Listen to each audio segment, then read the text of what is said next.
Cancer. 2 syllables, 1 word. This life-changing word has affected the lives of many, including 5 faculty members here at Ursuline who have battled cancer and survived. It was stage 2 breast cancer. I was diagnosed with acute myeloid leukemia. And at the time they diagnosed me with what's called a pancreatic neuroendocrine tumor. I was diagnosed with endometrial cancer. I was diagnosed with breast cancer December 1st, 2014. Many of them had very shaky starts to the beginning of their journeys. The doctor, the radiologist, or not the radiologist, the gentleman who did the biopsy, just called me on the phone and said, oh, you have cancer, call my office. And he hung up.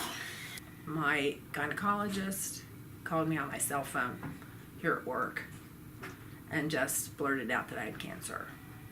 I was just in a lot of pain, was losing weight, and I thought, this is awful. I can't breathe, I'm coughing, I've got a tube down my nose.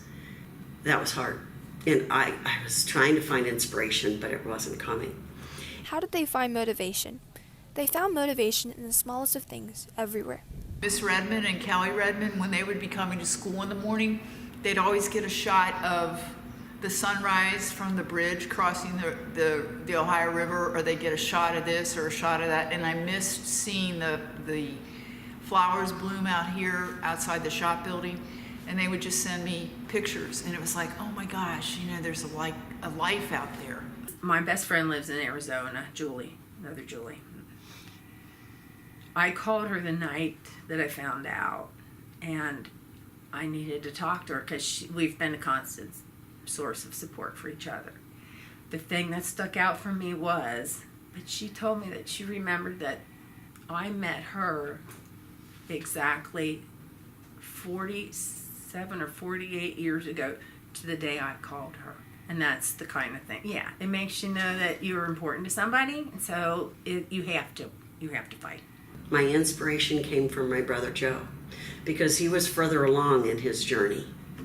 And he was living life and enjoying life, even though his prognosis was, you're not going to survive this.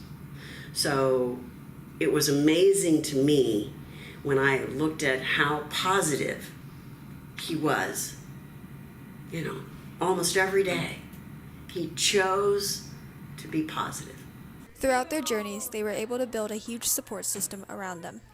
Just this is where I prefer to be, and this is where I have a lot of my support. So I think the biggest thing with cancer is having a support system that you can really count on. I don't think anybody gets through it without that support. And my husband, having been through it himself, he was just there for me. I said, "What, will you still love me if I'm bald?" And he said, of course I'm going to love you if you're bald. They have fought the same enemy, but in different ways. They understand what it feels like to be frightened. Thus, they offer their stories today to be shared and hopefully bring a light to those battling cancer.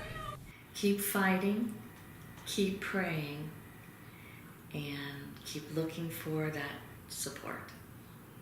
This is Annie Ha with the stories of the 5 cancer survivors here at Ursuline Academy.